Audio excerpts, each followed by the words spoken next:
On March 15th, the UMN Ag Ed Club departed for Louisiana. After a little bit at the airport with an overweight bag, we arrived safely in New Orleans around 10 p.m.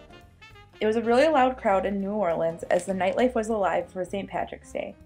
After arriving safely at the hotel, the club members quickly went to bed in preparation for the next day's activities.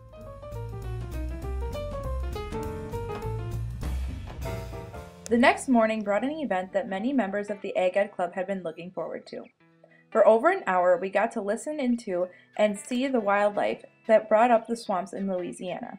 Among the wildlife there, we were able to witness alligators, the nutria rat, as well as identify different cypress trees.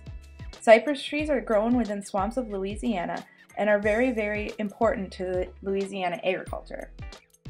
We also learned that the alligators found within these swamps are not harmful to humans, as they have been able to witness and be a part of different tours for many years now. Here we see Big Al, the biggest alligator in the swamp that we toured. The next day took us to Valkyrie, Louisiana, for the Laura Plantation. The Laura Plantation is a Creole sugar plantation originally home to the DeParker family. A Louisiana Creole family has French, Native American, Spanish, and African American influences on their heritage and way of life. The house is built in columns, which are used to raise the house off the ground in case of flooding. Because the house is on silt, there is an extensive network of pyramid columns underneath the ground to keep the house from sinking. Although they primarily grow sugarcane, the Laura Plantation also has gardens used for fresh produce. A communal garden was designed to grow over 9 total varieties of bananas. Our visit to the Laura Plantation allowed us to learn a lot about the Creole family heritage as well as the history of slavery in Louisiana. After our time at the Laura Plantation, the group took off to Avery Island for a tour of the Tabasco factory.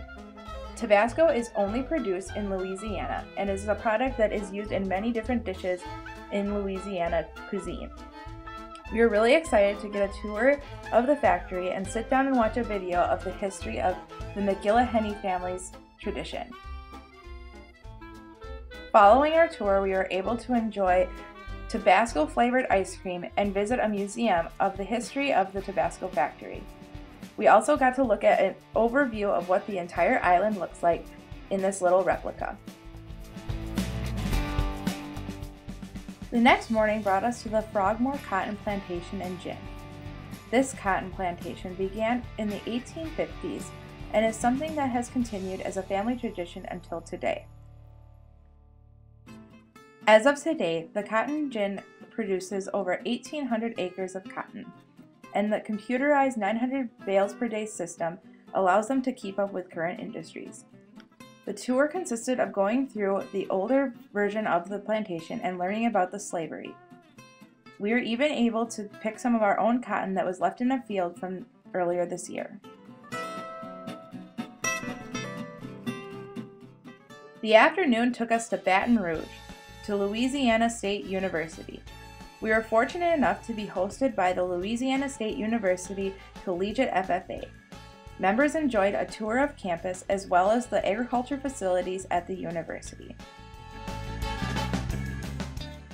Our members were very surprised and excited to learn that Louisiana State University was home to the filming of the hit movie Pitch Perfect.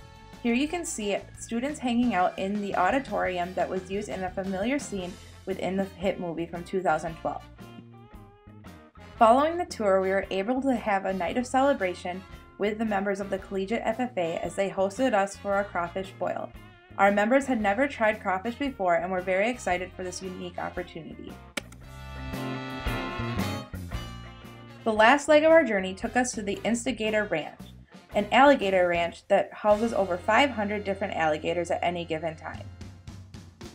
The alligators are housed within 4 different barns that have little pools of water on either side of a walkway system. Animals are fed daily, and then there are different presentations and tours that go on throughout the day. Alligator eggs are obtained from swamps surrounding the ranch and are brought back so they can grow in a captive area. This allows for the alligator industry to continue and thrive within Louisiana while also protecting a very valuable resource for Louisiana farmers. I was truly satisfied with the time we spent in Louisiana.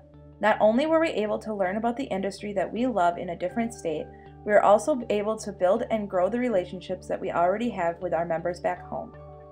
Thank you, Ag Ed Club, for this awesome opportunity.